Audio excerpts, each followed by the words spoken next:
ఒక్కసారి కొమ్మూరి గోల్డ్ కి కాల్ చేయండి. తాకట్లో ఉన్న మీ బంగారాన్ని విడిపించి మార్కెట్ ప్రైస్ కి వాళ్ళు కొనుక్కుని మిగతా డబ్బులు మీకు ఇచ్చేస్తారు. అందరికి నమస్తే, వెల్కమ్ టు మనం టీవీ. నా పేరు తిరుపతి. వైఎస్ జగన్మోహన్ రెడ్డి గారు ఈరోజు ఒక సంచలనమైనటువంటి ప్రెస్ మీట్ పెట్టే కార్యక్రమం చేశారు. ఆ ప్రెస్ మీట్లో తడబడుతూ భయంగా మాట్లాడేటటువంటి కార్యక్రమం చేశారు. జగన్మోహన్ రెడ్డి గారు సంచలనమైనటువంటి అంశాలను తెరపైకి తీసుకొచ్చారు. గతంలో చంద్రబాబు నాయుడు గారు ముఖ్యమంత్రిగా ఉన్నప్పుడు అనేకమైన అవినీతి చేసిండు. చంద్రబాబు నాయుడు గారు లిక్కర్ స్కామ్లో కూడా ఉన్నారు. లిక్కర్ స్కామ్లో అరెస్ట్ అయిందని, లిక్కర్ స్కామ్లో ఆయనకు బెయిల్ వచ్చిందని చెప్పి అనేకమైనటువంటి ఆరోపణలు చేసినటువంటి కార్యక్రమం చేసిండు జగన్మోహన్ రెడ్డి. వాస్తవానికి జగన్మోహన్ రెడ్డి గారి పైన ఇప్పుడు కూటమి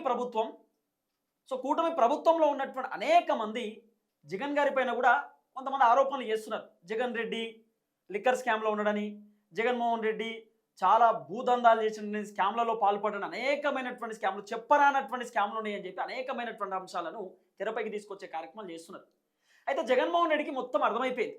ఎప్పుడో ఒకసారి తీసుకుపోయి రాజమండ్రి జైల్లో కూర్చోబెడతారు, నా దుకాణం బంద్ అయ్యేటటువంటి అవకాశం ఉంది, తప్పకుండా నా అరెస్ట్ ఉండబోతుంది, నా అరెస్ట్ ఉంటుందని చెప్పి ఫస్టే మా వైసీపీకి సంబంధించిన కార్యకర్తలకు, లీడర్లకు చెప్పుకుంటే అయిపోతుంది కదా అనేటటువంటి ఆలోచనతోటి ఈరోజు ప్రెస్ మీట్ పెట్టి ఉండొచ్చు అనేది ఒక పెద్ద చర్చ. అసలు జగన్మోహన్ రెడ్డి ఇప్పుడు ప్రెస్ మీట్ పెట్టడానికి గల కారణం ఏంది? ఇప్పటికిప్పుడు ప్రెస్ మీట్ పెట్టి మాట్లాడడానికి గల కారణం ఏంది అంటే, లిక్కర్ బండారం బయటపడుతుంది కాబట్టి ఆ బండారం నుండి తప్పించుకోవాలనేటటువంటి ఆలోచనతో ఇప్పుడు ప్రెస్ మీట్ పెట్టిందా, లేకపోతే రేపో మాపో అరెస్ట్ అయ్యేటటువంటి అవకాశం ఉంది కాబట్టి ఆ అరెస్టుని ఆపేందుకు వైసీపీకి సంబంధించినటువంటి లీడర్లకు ముందే హెచ్చరించేటటువంటి కార్యక్రమం చేసింది అనేది పెద్ద క్వశ్చన్ మార్క్ లేక కనబడుతున్నది. ఒకసారి డిస్కస్ చేద్దాం ఈ అంశం పైన. కార్తీక్ అన్నతో మాట్లాడదాం. కార్తీక్ అన్న, వైఎస్ జగన్మోహన్ రెడ్డి గారు ప్రెస్ మీట్ పెట్టారు. ఆ ప్రెస్ మీట్లో భయంగా కొంత బిక్కుమంటూ మాట్లాడేటటువంటి కార్యక్రమం చేసిండు. సో నారా చంద్రబాబు నాయుడు గారి పైన అనేకమైనటువంటి ఆరోపణలు చేస్తూ ఉన్నాడు. అసలు నేను లిక్కర్ స్కామే చేయలేదు, లిక్కర్ స్కామ్తో నాకు ఎటువంటి సంబంధమే లేదు, అసలు లిక్కర్ స్కామ్ అంటే ఏంది, మేము లిక్కర్ ధరలు తగ్గించడం తక్కువ పెంచలేదు, మా వల్ల ఎవరికి ఇబ్బంది కాలేదనేటటువంటి తరహాలో మాట్లాడుతూ ముందుకు వచ్చే కార్యక్రమం చేస్తున్నాడు. దేనికి సంకేతం? ఇప్పటికిప్పుడు ప్రెస్ మీట్ పెట్టడానికి ఏమన్నా అర్థమవుతుందా? అంటే నెక్స్ట్ జగన్మోహన్ రెడ్డి జైలు పోయే అవకాశం ఉండొచ్చు అనే సంకేతాలు ఏమన్నా అర్థమవుతుందా?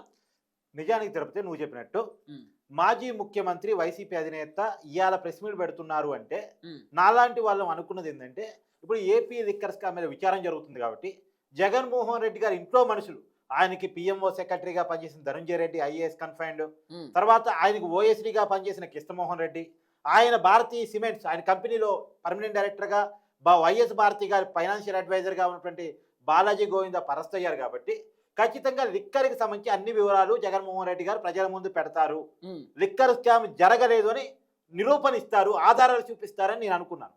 కానీ ఆ ఒక్క విషయం కూడా మాట్లాడకుండా కేవలం గుడ్డగాల్చి మేరేసేటట్టు, నేను ఒక్కనే దొంగనా, మీ వెనకాల ఉన్నాడు మీ అమ్మ మొగుడా అంటే, నేను కాదు దొంగని, చంద్రబాబు నాయుడే దొంగ, చంద్రబాబు నాయుడు గారి మీద లిక్కర్ కేసు ఉంది, ఆయన బెయిల్ మీద ఉన్నాడు అని చెప్పేసి తాను తప్పించుకునే ప్రయత్నం చేశాడు. నేను అడగదలుచుకున్నా, నిజంగా చంద్రబాబు నాయుడు గారి మీద లిక్కర్ కేసు పెట్టింది జగన్మోహన్ రెడ్డి కదా, వైసీపీ ప్రభుత్వమే కదా, మరి ఎందుకు తేల్చలేకపోయింది? చంద్రబాబు నాయుడు గారిని 53 రోజులు జైల్లో పెట్టారు, 6 కేసులు పెట్టారు. మొదటి కేసు అరెస్ట్ చేసి స్కిల్ డెవలప్మెంట్ కేసు, రెండో కేసు ఫైబర్ గిట్ కేసు, మూడో కేసు ఇన్నర్ రింగ్ రోడ్ కేసు, అసలు ఇన్నర్ రింగ్ రోడ్ వేయకుండానే ఇన్నర్ రింగ్ రోడ్ లో స్కామ్ పాల్పడడానికి పెట్టిన కేసు, నాలుగో కేసు ఈ మద్యం కేసు, ఐదో కేసు ఇసుక కేసు, ఆరో కేసు అంగల కేసు. ఈ ఒక్క కేసులో అన్న నిరూపించారా? పైగా 53 రోజుల తర్వాత హైకోర్టు అక్షింతలేసింది జగన్మోహన్ రెడ్డి గారికి. ఏమనేసింది? ఏది ఆధారాలు లేకుండా మీరు కేసులు పెడతారేంటి అసలు అని చెప్పేసి కోర్టు అక్షింతలేసింది. ఇవాళ దాని ప్రస్తావన జగన్మోహన్ రెడ్డి గారు తీసుకొచ్చారు. నిరూపణ లేనటువంటి కేసు. ఒకవేళ నిజంగా చంద్రబాబు నాయుడు గారు తప్పు చేసి కనుక ఉండుంటే, గుడ్డి గుర్రానికి పల్లెవన తోలారా జగన్మోహన్ రెడ్డి గారు? ఏమైనా ముఖ్యమంత్రిగా ఉండి గుడ్డి గుర్రానికి పల్లెవన తోలారా? ఎందుకు నిరూపించలేకపోయారు? చేతగానితనమా? అంటే ఇప్పుడు జగన్మోహన్ రెడ్డి గారి బండారం బయటపడుతుంది కాబట్టి, నేను ఒక్కరిని అవినీతి చేయలేదు, రాజకీయ నాయకులు అందరూ దొంగలే అని చెప్పడానికి ప్రయత్నం చేస్తున్నారా? ఇప్పుడు ఏపీ లిక్కర్ స్కామ్ లో జగన్మోహన్ రెడ్డి గారు తప్పు చేయలేదు అని చెప్పనండి. నేను స్ట్రైట్ గా కొన్ని క్వశ్చన్ జగన్మోహన్ రెడ్డి గారిని అడగదలుచుకున్నా. అయ్యా జగన్మోహన్ రెడ్డి గారు, మీరు సంపూర్ణ మద్యపాన నిషేధం చేస్తానని అధికారంలోకి వచ్చారు, అవునా కాదా? మరి మీరు అధికారంలో ఉన్నారు 2019 నుంచి 24 వరకు, మరి ఎందుకు చేయలేకపోయారు? మాట తప్పను మడమ తిప్పను, ఇది మీ బ్రాండింగ్ కదా, ఎందుకు మాట తప్పారు, ఎందుకు మడం తిప్పారు? ఫస్ట్ స్ట్రైట్ క్వశ్చన్, సంపూర్ణ మద్యపాన నిషేధం ఎందుకని చేయలేదు? నా క్వశ్చన్ నెంబర్ 1 మీరు సమాధానం చెప్పండి జగన్మోహన్ రెడ్డి గారు. క్వశ్చన్ నెంబర్ 2, మీరు అమ్మింది, మీరు ప్రైవేటు మద్యం దుకాణాలని ప్రభుత్వం చేతిలో తీసుకున్నారు. ఎందుకు తీసుకున్నారు? మద్యపాన నిషేధం దశలవారీగా చేస్తాను, ప్రైవేట్ చేతుల్లో ఉంటే మద్యపాన నిషేధం కాదు, ప్రభుత్వం చేతిలో ఉంటే మద్యపాన నిషేధం సాధ్యమవుతుంది, అందుకని ప్రభుత్వం చేతిలో తీసుకున్నాను, మద్యం షాపులు కూడా తగ్గిస్తున్నాను అన్నారు. నిజంగానే తగ్గించారు. నిజంగానే 4,000కు పైగా ఉన్న షాపుని 2,800 తగ్గించారు. 3,500 వరకు ఉన్నాయి అనుకుంటా, ఐ థింక్, సారీ, 2,800 వరకు షాపులు తగ్గించారు. దాదాపు ఒక 1000 షాపుల వరకు తగ్గించారేమో. తగ్గించినప్పుడు జనం తప్పట్లు కొట్టారు. ఓ, జగన్మోహన్ రెడ్డి గారు స్టార్ట్ చేశారు మద్యపాన నిషేధం అని చెప్పేసి. మద్యపానం యొక్క బ్రాండ్లు టైమింగ్స్ కూడా తగ్గించారు. షాపుల టైమింగ్స్ కూడా తగ్గించారు. నిజమే అనుకున్నారు జనాలు. మద్యపానం రేట్లు పెంచారు. ఎందుకు రేట్లు పెంచుతున్నారంటే అప్పుడు జగన్మోహన్ రెడ్డి గారు చెప్పిన రీజన్ ఏంటి అంటే, రేటు పెంచితే తాగేవాళ్ళు తగ్గుతారు, అందుకని నేను రేట్లు పెంచుతానని చెప్పారు. నిజమే అనుకున్నారు జనాలు. కానీ తర్వాత తెలిసింది ఏంటంటే, ప్రైవేట్ చేతుల్లో నుంచి ప్రభుత్వం చేతిలో షాపులు తీసుకుంటే, ప్రైవేట్ చేతుల్లో ఉంటేనేమో వాళ్ళు ఇస్తే వచ్చిన బ్రాండ్ అమ్ముతారు. అంటే మార్కెట్లో ఏ డిమాండ్ ఉంటే దాని తగ్గట్టు బ్రాండ్ అమ్ముతారు. ఇప్పుడు ఎగ్జాంపుల్ తిరుపతి, నీకో ప్రైవేట్ మద్యం షాప్ ఉంది, నాకో మద్యం షాప్ ఉంది. నీ కాడికి వచ్చేసి ఒక బ్రాండెడ్ కంపెనీ బీర్ అడుగుతాడు, లేదంటావు, నా కాడికి వచ్చి నా కాడ తీసుకొని పోతాడు. నువ్వేమనుకుంటావు, నా దగ్గర ఉన్న కస్టమర్ కార్తీక్ అన్న దగ్గర పోతున్నాడు కాబట్టి ఆ బ్రాండ్ ఏదో నా దగ్గరే పెట్టుకుంటాను, రేపొద్దున చేస్తావు మార్కెట్లో డిమాండ్ ఉన్న బ్రాండ్ నీ దగ్గర పెట్టుకుంటావు. అంటే ప్రైవేట్ ఉన్నప్పుడు కాంపిటీషన్ ఉంటుంది. కానీ ప్రభుత్వం చేతిలో జగన్మోహన్ రెడ్డి గారు ఎందుకు తీసుకున్నారంటే, ఆయన సొంత బ్రాండ్ అమ్ముకోవడం కోసం.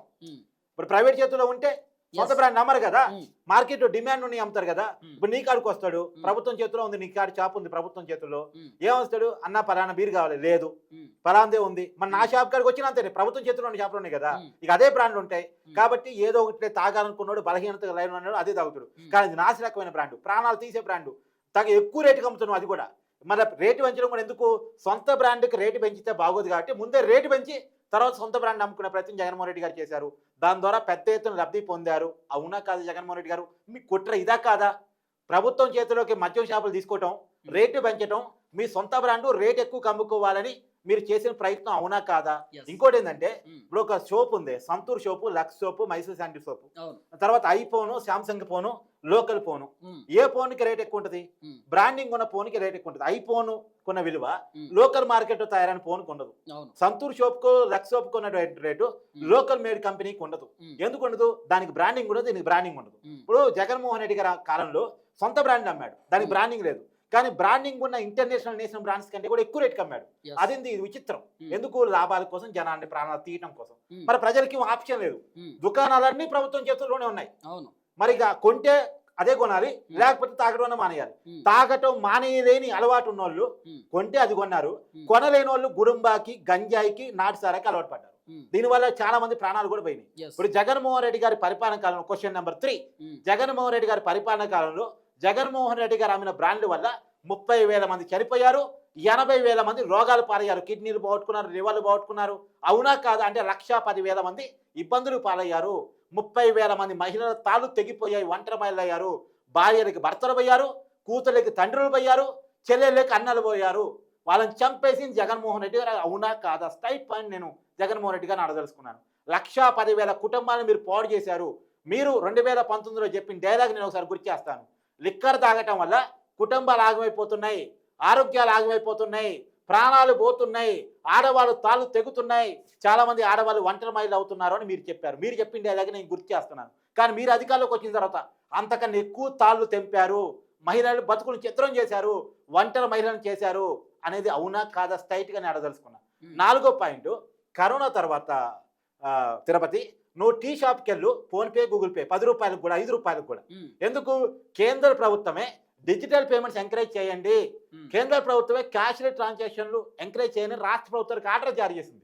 కానీ 5 రూపాయలు, 10 రూపాయలు పెట్టే టీ కొట్టు కాడ, బడ్డీ కొట్టు కాడ కూడా ఫోన్పేలు, గూగుల్ పేలు ఉన్న రోజుల్లో ఏపీ మద్యం షాపుల్లో మాత్రం క్యాష్ ట్రాన్సాక్షన్, డబ్బు కొట్టు మద్యం పట్టు అని అమ్మారు. ఎందుకు అమ్మారట? ఎందుకు ఫోన్ పేలు, గూగుల్ పేలు అమ్మలేకపోయారు? గూగుల్ పేలు, ఫోన్ పేరు అయితే డైరెక్ట్ గవర్నమెంట్ అకౌంట్ లో పడిపోతాయి డబ్బులు. కానీ క్యాష్ ఇస్తే ఏమవుతుంది? ఇప్పుడు 120 రూపాయల బాటిలే, ఎగ్జాంపుల్ 120 రూపాయల బాటిల్ 130కి అమ్ముతాడు, 10 రూపాయలు జేబులో పెట్టుకుంటాడు, 120 డ్రాలో వేస్తాడు. దీన్ని ఎవరు నిరూపిస్తాడు? డబ్బు రూపంలో ఉన్నప్పుడు. ఇలాంటి కుంభకోణం కోసం మీరు డబ్బు రూపంలో అమ్మారు, నిజమా కాదా? తర్వాత మీరు 4వ క్వశ్చన్, తుపాకులు పెట్టి, పేరుతో సహా చెప్తా, హనుమంతరెడ్డి అనే ఒక వ్యక్తి తుపాకు పెట్టుకొని పోయి ఎస్పీవై డెస్టినీస్ ఓనర్ని బెదిరించాడా లేదా? మీరు మీ పేరు మీద రాపించుకున్నారా లేదా? దాని మిదురునెట్టి మెయింటైన్ చేశాడా లేదా?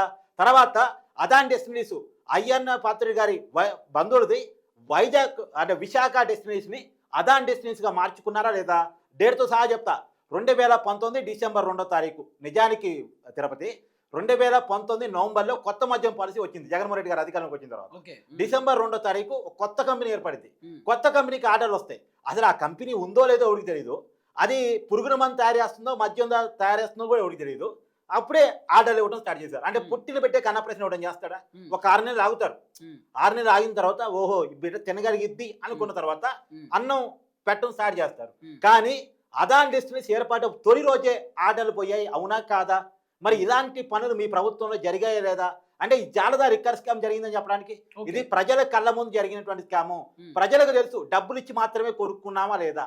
మేము తాగింది నాసిరకం బ్రాండ్ అవునా కాదా? ఇప్పుడు ఈ టైంలో ప్రెస్ మీట్ పెట్టడాన్ని ఎట్లా చూస్తారు మీరు? ఈ టైంలో ఇప్పుడున్న పీక్ టైంలో జగన్మోహన్ రెడ్డి గారికి అర్థమైంది. ధనుంజయ రెడ్డి గారు, రాజు కాసి రెడ్డి గారు, తర్వాత కృష్ణమోహన్ రెడ్డి గారు, తర్వాత బాలాజీ గోవిందప్ప గారు తన ఇంటి మనుషులు అరెస్ట్ అయ్యారు. తన ఇంట్లోకి వచ్చి అరెస్ట్ చేశారు. నా అరెస్ట్ జరగబోతుంది. వైఎస్ భారతి గారు అరెస్ట్ కూడా జరిగే అవకాశం కనపడతా ఉంది. కాబట్టి ఇప్పుడు ప్రజల్లో సింపతి గెయిన్ చేయాలి. ప్రజల్లో నేను ఒక్కడిని అవినీతి పరుని కాదు, రాజకీయ నాయకులు అందరూ అవినీతి పరులు అనేటువంటి ఒక ముద్ర వేయాలి. తర్వాత నేను అరెస్ట్ అయితే ప్రజల్లో సింపతి కావాలి. కాబట్టి ఇప్పుడు జగన్మోహన్ రెడ్డి గారికి నిజంగా కూడా వేరే పని ఏం లేదు. ఇప్పుడు ఆయన జనంలోకి వెళ్తే జనం రిసీవ్ చేసుకునే పరిస్థితి లేదు. ఆయన నాయకులే వద్దు అని చెప్తున్నారు. వాస్తవానికి సంక్రాంతి తర్వాత నేను జనంలోకి వస్తాను ఆయనే చెప్పుకున్నాను.